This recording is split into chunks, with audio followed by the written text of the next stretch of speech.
आज के हमारे इस वीडियो का टॉपिक है how to run 3 phase motor on single phase supply. मतलब कि हम 3 फेज मोटर को सिंगल फेज सप्लाई पे किस तरीके से चला सकते हैं। दोस्तों सबसे पहली चीज़ आपके माइंड से यह डाउट को क्लियर कर लीजिए। कई लोगों के मन में यह कन्फ्यूजन होता है और कई लोग आपसे यह क्वेश्चन भी पूछते हैं कि हम 3 फेज मोटर को सिंगल फेज पे चला सकते हैं। तो अगर आपसे कोई इस तरह का सवाल पूछे तो आप बिल्कुल बोल सकते हैं हाँ हम 3 फेज मोटर को सिंगल फेज पे चला सकते हैं। अब वो कैसे चला सकते हैं वो इस वीडियो के अंदर मैं आपको बताने वाला हूँ। इसी के साथ साथ मैं आपको यह भी बताऊंगा कि जब हम सिंगल फेज से किसी भी 3 फेज मोटर को चलाते हैं तो उसकी जो डायरेक्शन होती है उस डायरेक्शन को हम किस तरीके से बदल सकते हैं।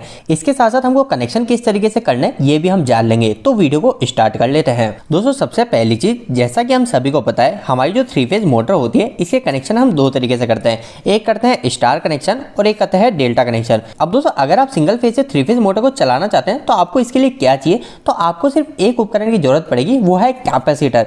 एक कैपेसिटर की मदद से आप आपकी मोटर को आसानी से चला सकते हैं। अब इसके कनेक्शन किस तरीके से होंगे वो हम जान लेते हैं। इसके बारे में मैं आपको यह भी बताऊंगा कि अगर आप आपकी मोटर को कैपेसिटर की मदद से चला रहे हैं तो आपको उस समय कितने माइक्रोफैराड का कैपेसिटर लगाना है। और दोस्तों आपको बिल्कुल भी सोचने वाली बात नहीं है क्योंकि ऐसा करके हमने कई बार हमारी कंपनी में 3 फेज मोटर को सिंगल फेज से चला रखा है। अब हम कैसे करते हैं वो हम डायरेक्ट जान लेते हैं। तो सबसे पहले हम सभी को पता है सिंगल फेज के अंदर हमारे पास 2 वायर होंगे, एक फेज का और एक न्यूट्रल का। तो मैंने यहाँ पे ले लिया। तो दोस्तों जब भी आप 3 फेज मोटर का कनेक्शन करने जाएंगे तो आपको आपकी मोटर की नेम प्लेट पे ऐसे 6 टर्मिनल दिखेंगे।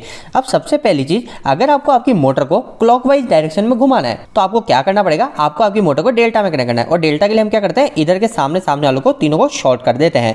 अब इसके बाद में दोस्तों आपको इस फेज और न्यूट्रल को किस तरीके से काम में लेना है। सबसे पहली चीज आप क्या कीजिएगा, आपने जो कैपेसिटर मैंने आपको बताया उस कैपेसिटर को लीजिएगा और कैपेसिटर के हमारे पास 2 वायर होते हैं। तो कैपेसिटर को इन दोनों के अंदर जैसे मैंने जोड़ दिया, आप किसी भी 2 के अंदर टर्मिनल में जोड़ सकते हैं।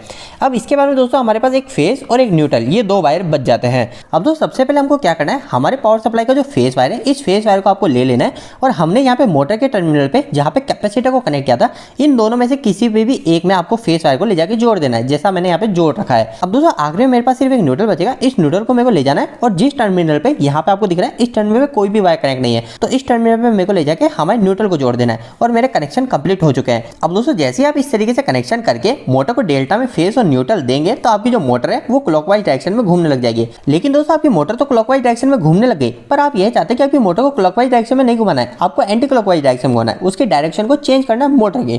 तो आपको क्या करना है, अब जो आपके मोटर के जो 6 टर्मिनल ना इसको हमको डेल्टा में नहीं, हमको यहाँ पे स्टार में कनेक्ट करना है। तो हम क्या करेंगे, इधर के तीनों को इधर से शॉर्ट कर देंगे। अब दोस्तों हमको आगे कनेक्शन बिल्कुल सेम इसी तरीके से करना है। हमको सबसे पहले क्या करना है, इधर के किन्हीं 2 को, इसको भी कर सकते हैं, इन दोनों को भी कर सकते हैं या फिर इन दोनों को, किसी भी 2 टर्मिनल को हमको कैपेसिटर के साथ में कनेक्ट कर देना है। तो मैंने इन दोनों टर्मिनल को कैपेसिटर के साथ कनेक्ट कर दिया। अब इसके बाद में मेरे को क्या करना है, हमारा जो फेस वायर है इस फेस वायर को ले जाके इन दोनों मोटर के टर्मिनल में से किसी भी एक टर्मिनल से जोड़ देना है। तो मैंने यहाँ पे इस मोटर के टर्मिनल से जोड़ दिया। अब आखिरी बचा मेरा न्यूट्रल वायर, इस न्यूट्रल वायर को मेरे को ले जाके ये जो खाली हमारा टर्मिनल है इस टर्मिनल के साथ में जोड़ देना है। और अब ऐसा करते ही हमारी जो मोटर है वो मोटर हमारी एंटी क्लॉकवाइज डायरेक्शन में घूमने लग जाएगी। एंटी क्लॉकवाइज डायरेक्शन में घुमाने के लिए हमको मोटर को स्टार कनेक्शन के अंदर जोड़ना होता है। अब दोस्तों इस सभी के बाद में आप 3 फेज मोटर को सिंगल फेज सप्लाई से चलाना तो सीख गए, पर आप सभी के मन में 2 क्वेश्चन डायरेक्ट आ गए होंगे। सबसे पहला क्वेश्चन यह होगा कि हमको यहाँ पे कैपेसिटर कितने का लगाना है, किसी भी मोटर को चलाने के लिए हमको कैपेसिटर कितने का लगाना है। और दूसरा क्वेश्चन आपके मन में यह होगा क्या यह करना सेफ है या फिर नहीं, हमारी मोटर कहीं खराब तो नहीं हो जाएगी।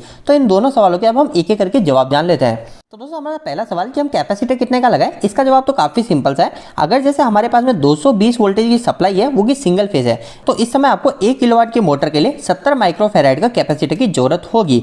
जैसे कि हम उदाहरण मान लेते हैं कि हमारे पास 5 किलोवाट की मोटर है तो आपको क्या करना पड़ेगा, 70 × 5 किलोवाट है ना, तो 70 × 5 कर देंगे। तो 5 किलोवाट की मोटर को चलाने के लिए आपको 350 माइक्रोफैराड के कैपेसिटर की जरूरत पड़ेगी। इसके अलावा दोस्तों मैं आपको एक और बात बता दूं कि आप 110 वोल्ट की सप्लाई से भी हमारी 3 फेज मोटर को रन करा सकते हैं, पर इसके लिए आपकी जो कैपेसिटर की वैल्यू है वो काफ़ी ज़्यादा बढ़ जाती है और ये हमारा पूरी तरीके से सेफ भी नहीं होता है। फिर भी अगर आपको कभी इमरजेंसी के अंदर नो लोड पे हमारी मोटर को 110 वोल्ट से चलाना है तो आप क्या करेंगे, 1 किलोवाट की मोटर के लिए 240 माइक्रोफैराड के कैपेसिटर को लेके आएंगे। पर दोस्तों जैसा कि मैं अभी भी आपको बता रहा हूँ कि 110 वोल्ट की जो सप्लाई पे अगर आपको चलाना है तो ये आपकी रिस्क पे चलाइएगा।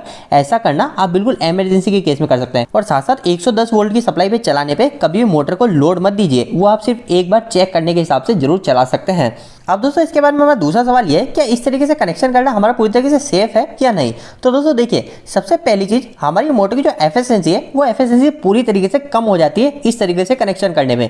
तो चलिए छोड़िए, हमारी एफिशिएंसी तो गिर गई, पर क्या हमारी मोटर जल तो नहीं जाएगी। तो दोस्तों आप इस तरीके से मोटर को चला सकते हैं, पर दोस्तों इस तरीके से चलाने पर आपकी जो मोटर है उस मोटर पर आप काफी कम लोड ही जोड़ पाएंगे, आप उस पर हाई लोड नहीं जोड़ पाएंगे। अब आपके मन में एक यह क्वेश्चन आएगा कि आखिर मैं कितना लोड जोड़ूंगा। तो दोस्तों आपको हमेशा क्या करना है, आपकी जैसे मोटर है, इस मोटर की नेम प्लेट पे जाना है, आपको उस पे उसका एफएलसी देखना है, उसका फुल लोड करंट कितना है। तो जैसे मेरी ये मोटर है, इस मोटर का फुल लोड करंट 5 एम्पियर ही है, तो मैं क्या देखूंगा, हमारी जो ये मोटर है, इस मोटर पे मैं कभी भी 5 एम्पियर ज्यादा करंट को नहीं दूंगा। जैसे मेरी मोटर सिंगल फेज सप्लाई चलने पे 4 एम्पियर ले रही थी, तो मैं क्या करूंगा, इस पर थोड़ा सा लोड जोड़ूंगा, और जैसे मेरी मोटर 4.5 एम्पियर जितना करंट लेने लग जाएगी, तो मैं इससे ज्यादा इस पर लोड नहीं जोड़ूंगा। लेकिन दोस्तों मैं आपको साथ साथ ये भी बोलना चाहूंगा कि ये जो कनेक्शन होता है ये हमारे इमरजेंसी केस में ही किए जाता है, तो इस बात का आप ध्यान रखिएगा। मैंने सिर्फ आपको एक बेसिक नॉलेज देने के लिए इस वीडियो को बनाया है। दोस्तों इस वीडियो खत्म करने से पहले आपके लिए काफी महत्वपूर्ण सुनना है कि हमने एक और नया YouTube चैनल बनाया है। उस YouTube चैनल पर मैं आपको इलेक्ट्रिकल से जुड़ी जानकारी, इसके साथ साथ कुछ महत्वपूर्ण जॉब अपडेट भी देने की कोशिश करूंगा। अभी उस सेकंड चैनल पर मैंने एक इलेक्ट्रिकल की जॉब अपडेट भी की है, जो कि ITI वालों के लिए काफी इंपॉर्टेंट है, तो आप हमारे दूसरे चैनल को जाकर चेक कर सकते हैं। और अगर आपको हमारा वह सेकंड चैनल भी अच्छा लगे तो आपका सपोर्ट और प्यार वहां पर भी जरूर दीजिएगा। तो दोस्तों उम्मीद है कि आज के इस वीडियो के माध्यम से आपको कुछ बेहतर जानकारी मिली होगी। आपको ये वीडियो कैसा लगा, इस वीडियो को लाइक करके जरूर बताएं। अगर आपका कोई भी सवाल इस वीडियो के प्रति या फिर इलेक्ट्रिकल जुड़ा तो आप मुझे नीचे कमेंट बॉक्स में कमेंट करके पूछ सकते हैं। इलेक्ट्रिकल वीडियो आप हिंदी में देखना पसंद करते हैं, आज हमारे चैनल को सब्सक्राइब कर लीजिए। आज के लिए इतना ही, धन्यवाद।